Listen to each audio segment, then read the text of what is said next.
Halo guys, welcome back again to my channel bersama saya Hansan di sini dan seperti biasanya setiap harinya saya akan buatkan video seputar cryptocurrency. Apa kabar kalian hari ini semuanya? Semoga dalam keadaan yang baik-baik saja. Teman-teman, di video hari ini kita kembali akan membahas secara price action kira-kira apa yang kita bisa expect untuk beberapa waktu mendatang setelah pergerakan Bitcoin sudah sesuai dengan ekspektasi kita yang sudah kita bahas di video kemarin. Dan tentunya juga ada beberapa data yang menurut saya cukup penting untuk kalian ketahui. Jadi kalau misalnya kalian tertarik tentang semua itu, stay tune terus sampai akhir video. Sekarang kita bakalan mulai dari CoinMarketCap terlebih dahulu. Per hari ini teman-teman, secara global market cap kripto berada di angka 1,04 triliun dolar atau turun sekitar 0,3%. Nah, di top 10 coin sendiri sebenarnya kita juga melihat dominan semuanya berwarna hijau, kenaikannya ranging antara 0, sekian persen hingga kurang lebih 2%. Dan menjadi top performer hari ini adalah Bitcoin, teman-teman, dengan kenaikan 2,09% menuju 26.343 dolar. So, itu adalah outlook sementara dari beberapa top coin yang ada. Sekarang kita masuk aja dulu ke beberapa data dan berita terbaru hari ini. Nah, yang pertama teman-teman, ada sebuah data yang menurut saya cukup menarik gitu ya. Pertama, dari segi historis gitu ya. Inilah kenapa alasan Bitcoin merupakan aset kelas dengan performa terbaik dalam satu dekade terakhir. Karena kalian tidak akan menemukan sebuah aset kelas, teman-teman, yang dalam satu dekade terakhir itu menghasilkan gains sebesar Bitcoin. Bahkan di cycle pertama, teman-teman, itu kita naik 31.300 kali lipat dari harga awal. Di cycle kedua, kita mengalami kenaikan 90 kali lipat. Cycle ketiga kenaikan 30 kali lipat. Cycle keempat itu kenaikan 7 kali lipat. Nah, tentunya satu hal yang mungkin langsung ada muncul di pikiran kalian adalah, wah ternyata kok kelipatannya semakin berkurang. Yaitu tentunya adalah hal yang wajar untuk terjadi, teman-teman. Kenapa? Karena semakin ke sini market cap dari Bitcoin itu semakin besar. Sehingga untuk dapat menggerakkan harga jauh lebih tinggi, itu memerlukan uang yang semakin banyak. Nah, kalau misalnya memang kita akan melihat cycle berikutnya juga mengulangi hal yang sama, alias kita juga akan kemungkinan naiknya tidak sekencang beberapa cycle sebelumnya, tapi ya kita mungkin masih bisa expect 3-4x atau 3-4 kali lipat, itu masih menurut saya cukup realistis gitu teman-teman. Intinya untuk target di cycle berikutnya, saya mungkin berada di dalam range 120-150 ribu dolar. Kalau kalian bagaimana? Mungkin boleh kasih komentar. Kemudian yang kedua juga, kalau misalnya kalian perhatikan secara detail, di sini juga ada garis moving average. Yang juga sekali lagi sebenarnya memperkuat tesis di mana kita sepertinya sudah menemukan bottom bear market dan sedang berada di fase awal sebuah bull market. Kenapa? Karena kalau kita perhatikan teman-teman, di setiap cycle ketika moving average itu mengalami penurunan, dia baru akan start untuk flip ke atas moving average-nya ketika kita sudah ketemu dengan bottom bear market pada saat itu. Terbukti di cycle ini ketika kita flip ke atas di sini, yang awalnya menurun, kemudian start flip ke atas, kita sudah menemukan bottom bear market pada saat itu. Sama juga di sini, ya kan? Ketika kita masuk ke bear market, walaupun di pertengahan jalan kita ada mendapatkan semacam relief rally, tapi itu tidak mengubah arah moving average. Sampai pada akhirnya di sini kita baru melihat start moving average itu berubah arah dari yang awalnya menurun menjadi naik, dan itu juga sudah menandakan kita sudah ketemu dengan bottom bear market pada saat itu.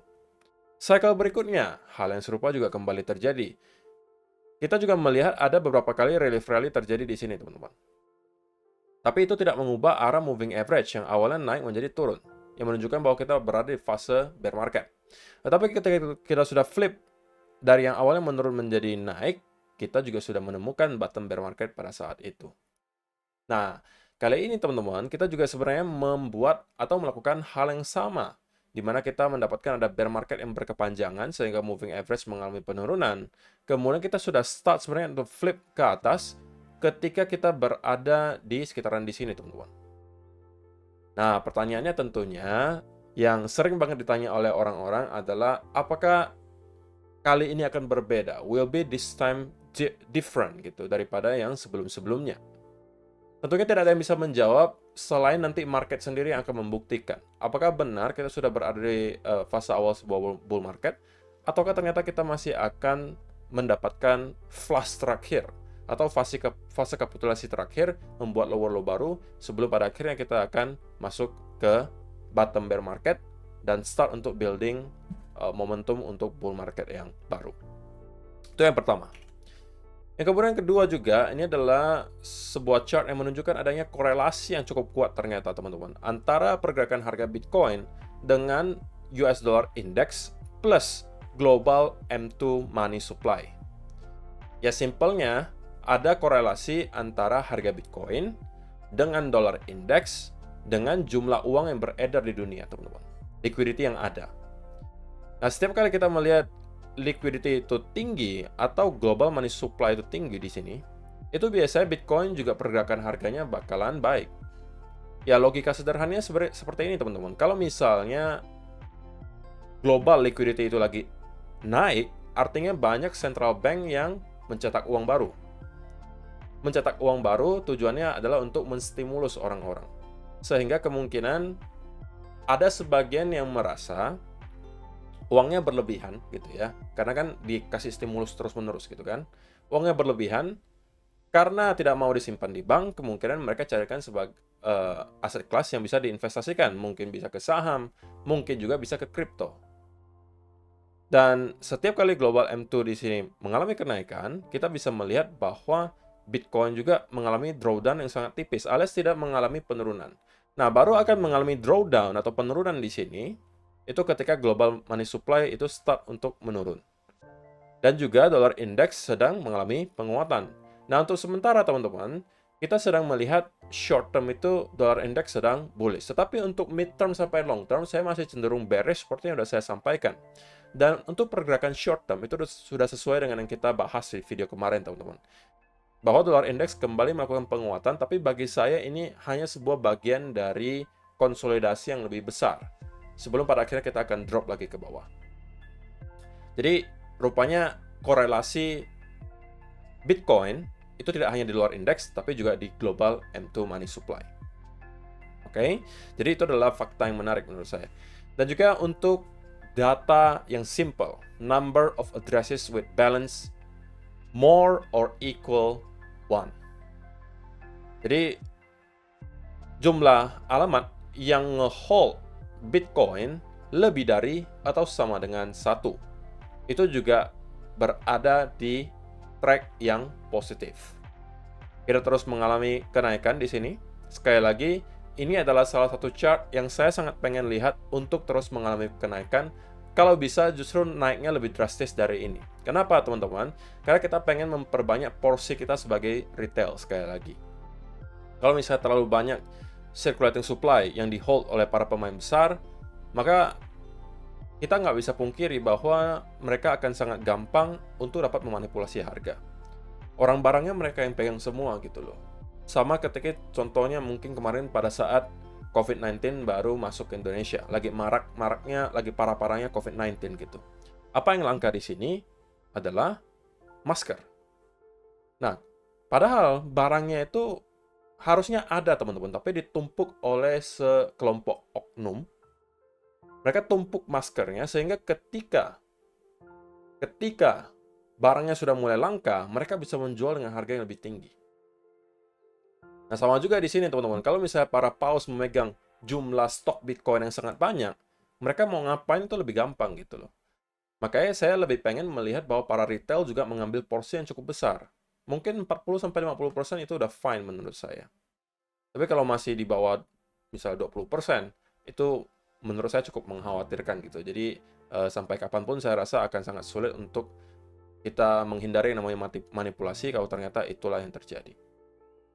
Oke, sebelum kita masuk ke chart teman-teman, saya punya pesan sponsor dulu yang mau lewat berikut ini. Kalian selalu ragu ketika mau membuka posisi karena trading plan kalian ambigu? Kalian sering juga membiarkan emosi kalian mengambil kontrol ketika kalian masuk ke sebuah posisi? Apakah kalian korban dari semua hal yang baru saja saya sebutkan, yang menyebabkan kemudian hasil trading kalian kurang memuaskan? Jika memang benar, kemungkinan Chart Prime bisa menjadi salah satu solusi untuk kalian. Karena teman-teman, di sini mereka menyediakan jasa indikator yang bisa kalian pakai dan ditenagai oleh algoritma sehingga mereka bisa memberikan beberapa fitur yang akan saya jelaskan di sini. Kalau saya pribadi setelah melakukan beberapa trial dan error, akhirnya saya temukan satu teknik yang saya sukai dan tidak ambigu sama sekali, teman-teman. Saya akan jelaskan apa itu, tapi pada intinya Chart Prime merupakan salah satu platform yang menyediakan jasa di mana dia menyediakan beberapa indikator yang bisa kalian pakai, di antaranya Market Dynamic Pro, Market Oracle Pro, dan juga Prime Oscillator Pro. Kalau yang kalian lihat di layar ini, dua yang saya pakai, Market Oracle Pro dan juga Prime Oscillator Pro. Dengan settingan, kalau Market Oracle Pro itu adalah saya settingnya untuk sinyal mode-nya itu trend plus reversal. Dan juga di sini saya checklist reversal up dan juga reversal down. Sisanya tidak ada saya ubah settingannya. Tetapi kalau misalnya kalian pengen yang lain, di sini settingannya sangat banyak, jadi kalian bisa lakukan trial dan error sembari mencoba kira-kira setup atau cara trading mana yang paling cocok untuk kalian. Nah, kenapa saya katakan ini bisa menyelesaikan masalah di mana kalian tidak akan ambigu ketika mengambil posisi? Karena di sini mereka langsung akan print di chart. Misalnya saya ambil teknik reversal, padukan antara teknik reversal di sini dan juga Prime Oscillator Pro, di mana saya hanya akan masuk ke sebuah posisi apabila mereka memberitahu saya ada indikasi akan ada reversal, tetapi saya tambahkan juga dengan confluence apabila Prime Oscillator Pro di sini menunjukkan area overbought atau oversold, atau yang ketiga ada divergence. Contohnya seperti apa, teman-teman? Contohnya adalah di sini. Jika teman-teman perhatikan, kita di sini mendapatkan ada indikasi reversal, disertai juga Prime Oscillator Pro itu menunjukkan area oversold. Jadi, saya mempunyai dua alasan sekaligus kenapa saya bisa aja melakukan long di sini. Dan kalau misalnya kalian masuk di sini, hasilnya ternyata adalah profit. Tetapi, jika teman-teman perhatikan yang di sini, ada indikator juga reversal di sini. Tetapi, jika Prime Oscillator Pro di sini tidak menunjukkan area oversold, maka saya tidak akan masuk ke posisi tersebut. Sehingga ini tidak ambigu, teman-teman. Kalian cukup melihat dua konfirmasi ini dan kalian bisa masuk. Dan kalian bisa backtest strategi ini ke chart kesayangan kalian. Kalau saya lebih senangnya itu mungkin di gold. Contoh berikutnya di sini, teman-teman. Kita kembali melihat ada indikasi reversal dan juga indikator menunjukkan area oversold. Di sini kalian bisa overbought, kalian bisa perhatikan. Dan pada akhirnya yang terjadi adalah kita reverse. Dan harusnya kalau kalian masuk di sini, kalian bisa menghasilkan cuan yang lumayan banget. Dan di sini juga sama, teman-teman. Kalau kalian lihat, ini juga saya akan masuk ke posisinya. Kenapa? Karena di sini memang kita tidak overbought, tetapi ada indikasi divergence, di mana kalian bisa melihat ada ditandai dengan garis merah di sini. Kalau di bawah, divergence-nya akan ditandai dengan garis biru atau hijau. Kalau biru itu berarti menandakan ada divergence yang berkelanjutan. Kalau hijau berarti ada satu divergence di sini. Jadi teman-teman, kalian bisa memadukan berbagai cara yang disediakan oleh Chart Prime di sini, yang kebetulan juga lagi ada akan diskon 30% apabila kalian mendaftar dan juga bertransaksi dengan link yang sudah saya sediakan di kolom description box di bawah. Jadi kalau misalnya kalian berlangganan dan kalian menggunakan link tersebut, kalian akan dapat diskon spesial 30% untuk mendapatkan berbagai indikator yang menurut saya akan membantu kalian untuk dapat trading lebih baik. So, kalau misalnya tertarik, langsung aja cek di kolom description box di bawah. Kita lanjut ke videonya.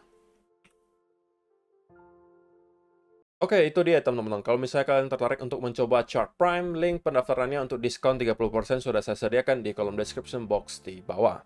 So, sekarang kita langsung aja masuk ke chartnya Bitcoin, dan saya akan langsung mulai dari 1 hour chart, teman-teman. Atau mungkin 15 minute, 1 hour aja deh dulu.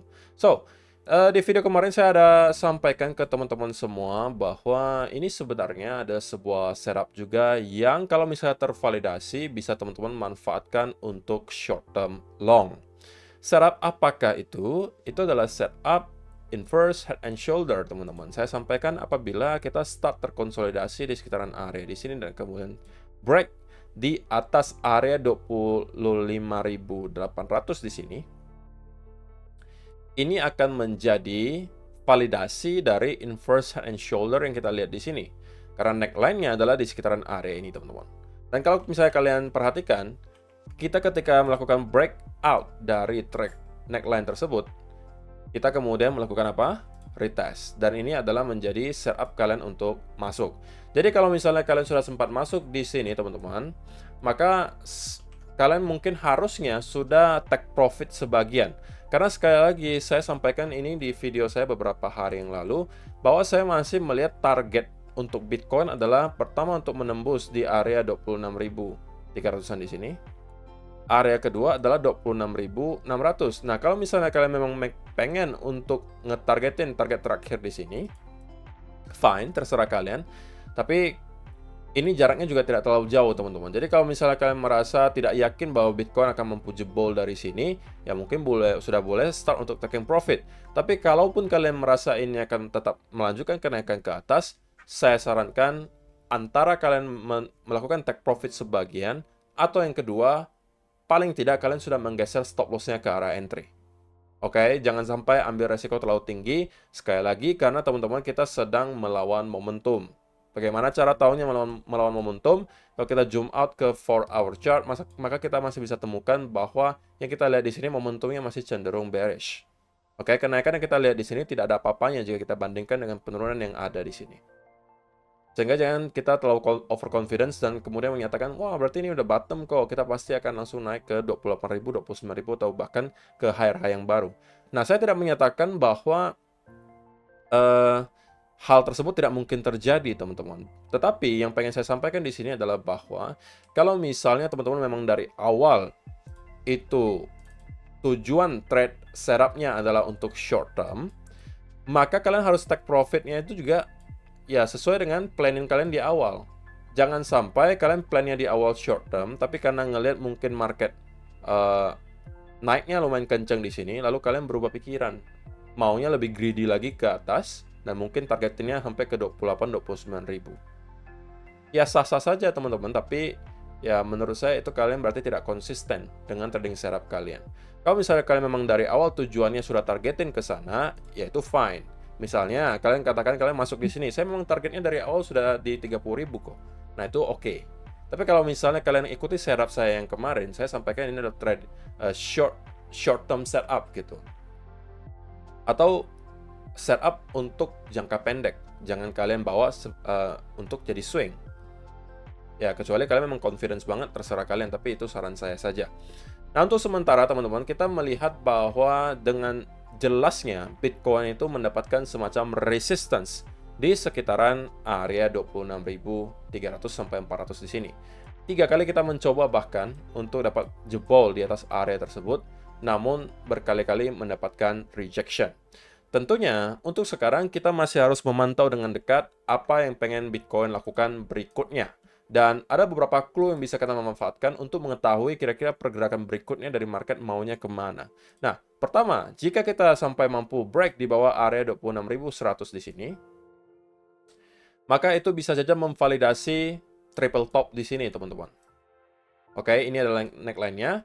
Dan kalau kita break, ini adalah kemungkinan kita akan kembali down menuju ke minimal beberapa area di sini. Pertama, 25.800. Yang kedua adalah di sekitaran 25.500. Yang ketiga adalah di sekitaran 25.300. Kalau ini jebol, tentunya next target sudah ada di sekitaran 24 sampai 23 ribuan dolar. Oke, jadi itu adalah sebuah clue pertama yang bisa kita manfaatkan. Kalau misalnya kalian memang tipikal agresif, kalau misalnya mau short, ini mungkin bisa kalian manfaatkan jika jebol di bawah area neckline di sini. Tetapi sekali lagi teman-teman, kalian tidak boleh masuk ke setup ini sebelum neckline-nya itu dijebol ya. Karena, kenapa tidak boleh masuk sekarang kok? Karena ini udah kelihatannya seperti triple top. Benar, ini ada indikasi triple top. Tetapi, triple top-nya belum tervalidasi selama kita tidak break di bawah neckline-nya di sini.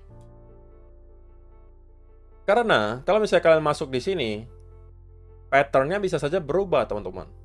Karena kita mempunyai dua potensi senario di sini. Antara pertama kita mendapatkan triple top, yang berarti kita akan drop dan break di bawah neckline ini, berarti triple topnya yang tervalidasi.